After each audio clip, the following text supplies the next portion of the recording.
نبی کریم صلی اللہ علیہ وسلم کی ازواجی زندگی کے حوالے سے یہ بات آپ کے سامنے رکھنی ہے کہ حضرت خدیجہ کی وفات کے بعد اگرچہ حضرت سودا کے ساتھ نبی کریم صلی اللہ علیہ وسلم کا نکاح ہوا، لیکن معروف بات یہی ہے کہ جیسے حضرت خدیجہ کے بعد آپ کا نکاح حضرت عائشہ سے ہوا، درمیان میں حضرت سودا سے بھی نکاح ہوا، نبی کریم صلی اللہ علیہ وسلم اپنی بھرپور جوانی کا دور گزار چکے ہیں، اور نبی کریم صلی اللہ علیہ وسلم نے اپنی بھرپور جوانی حضرت خدیجہ کے ساتھ گزاری۔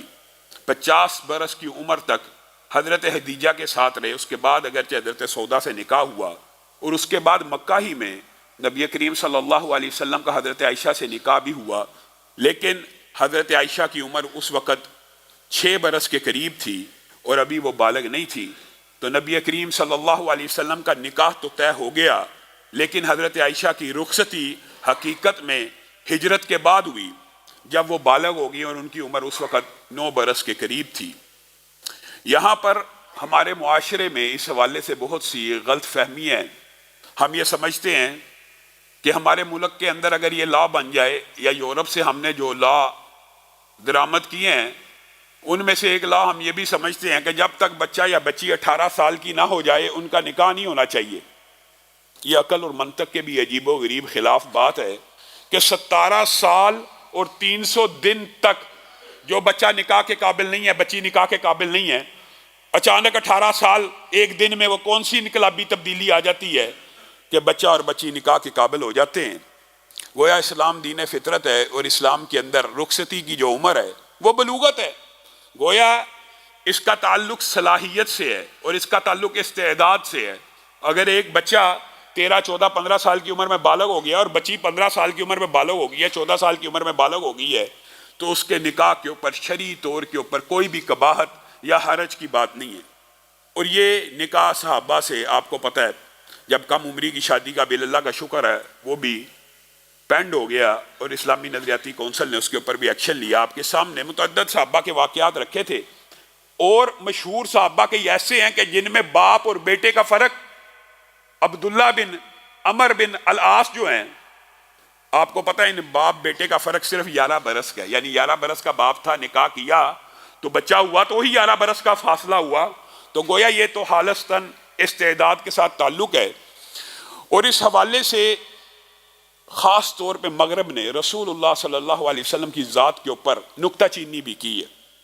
آپ خود ایمانداری سے بتائیے، وہ نبی رحمت جس کی عصمت اور پاکیزگی ایسی ہے کہ 53 برس تک، 50 برس حضرت خدیجہ کے ساتھ پوری جوانی تو 25 برس سے لے کے 50 برس تک تو ایک ادھیڑ عمر عورت کے ساتھ گزار دی، اس نبی کے اوپر یہ اعتراض کیا جاتا ہے کہ انہوں نے اتنی شادیاں کی۔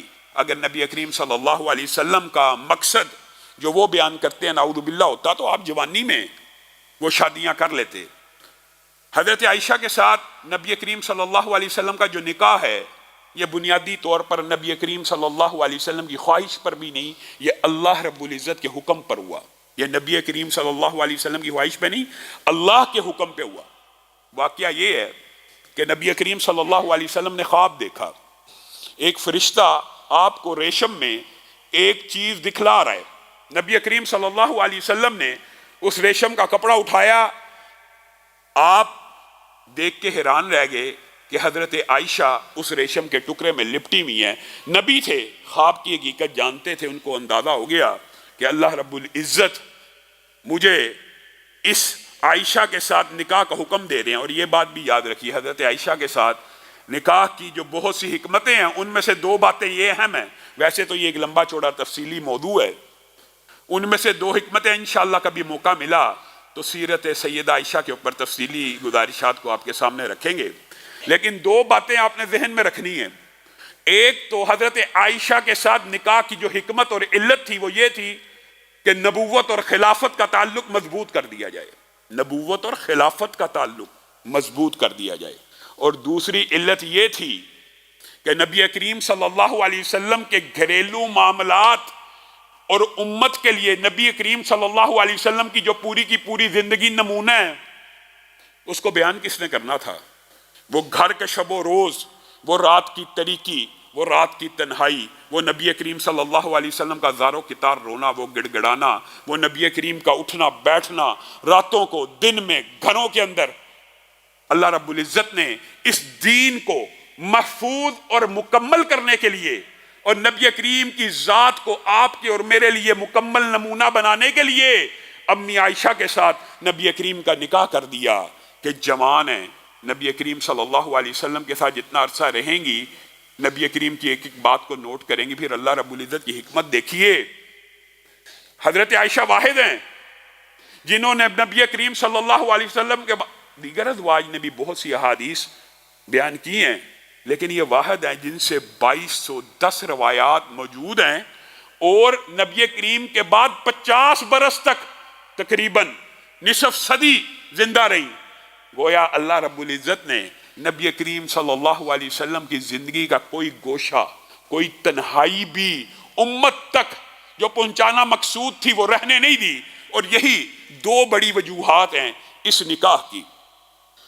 اور حضرت عائشہ آپ کے جو فقہی اجتہادات ہیں یا جو آپ کی دین سمجھنے کی خواہش ہے، جو ارج ہے، اور آپ نے رسول اللہ صلی اللہ علیہ وسلم کے ساتھ جو ازواجی معاملات آپ کو اور مجھے بتلائے، یہ آپ کے اور میرے لیے آج رہتی دنیا تک 1400 برس بیت گئے ہیں.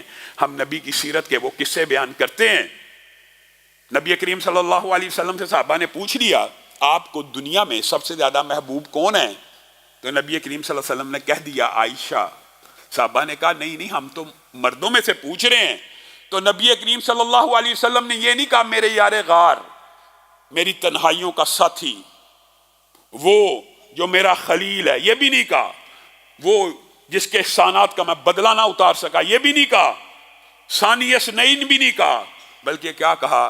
عائشہ کا باپ مردوں میں سے سب سے زیادہ محبوب ہے.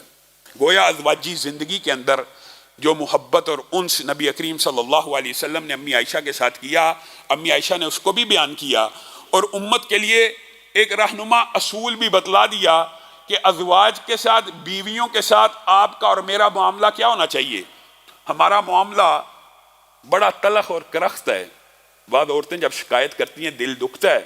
بڑے بڑے دیندار لوگ بھی جب بیویوں کے ساتھ خطاب کرتے ہیں، مخاطب ہوتے ہیں، ساری اخلاقیات بھول جاتے ہیں. باہر دوستوں کے ساتھ لیگ پیس کھا رہے ہیں، ٹکے کھا رہے ہیں، کھانے کھا رہے ہیں، گھر میں داخل ہوئے ہیں، ناک کے اوپر اور ماتھے کے اوپر بل پڑ گئے، ناک چڑھانا شروع کر دیا، اپنی بیویوں کے اوپر پل پڑے ہیں. باہر تو کہکہے لگا رہا ہے. وہ گھر جو کہکہے لگانے کا مقام ہے، جس کا کہکہا لگانا، جہاں پہ ہنسنا، جہاں پہ داد رسی کرنا، یہاں پہ دل لگی کرنا، جہاں پہ منہ میں لقمہ ڈالنا، سارے کا سارا باعث اجر و ثواب ہے، وہاں تیرا غصہ چلتا ہے. باہر بھی دوستوں کے ساتھ اچھا سلوک کرنا باعث اجر و ثواب ہے، لیکن حقیقت یہ ہے خیرکم خیرکم لاہلہ، تم میں سے سب سے بہترین شخص وہ ہے جو اپنے گھر والوں کے لیے سب سے بہتر ہے. یہ کیا بات ہے؟ لوگوں کے لیے تو بڑا بہتر ہے اور گھر والوں کے لیے جلاد ہے. لوگوں کے لیے تو بڑا بہتر ہے اور گھر والوں کے لیے ایسا حاکم ہے. خیرکم خیرکم لاہلہ، تم میں سے بہترین شخص وہ ہے جو اپنے گھر والوں کے لیے سب سے بہتر ہے. اور نبی کریم صلی اللہ علیہ وسلم نے فرمایا میں اپنے گھر والوں کے لیے سب سے بہتر ہوں. اور امی عائشہ نے وہ مقامات بھی بیان کر دیے. کہا نبی کریم صلی اللہ علیہ وسلم ایسے دل کو موہ لیا کرتے تھے کہ میں کئی مرتبہ کھانا کھا رہی ہوتی تھی تو جہاں پہ کھانے کے جس حصے پہ یا گوشت کے جس ٹکڑے پہ جس مقام کے اوپر میرے دانت لگے ہوتے تھے یا پیالے میں جس مقام کے اوپر میرے لب مس ہوئے ہوتے تھے، رسول اللہ وہی گوشت کی صلی اللہ علیہ وسلم بوٹی مجھ سے لے لیتے، وہی روٹی کا ٹکڑا لے لیتے، مفہوم یہ ہے، وہی پیالہ لے لیتے اور وہیں پہ دانت مبارک کو رکھتے تھے جہاں پہ میں نے دانت کو لگایا ہوتا تھا. یہ داد رسی ہے، یہ دل لگی ہے.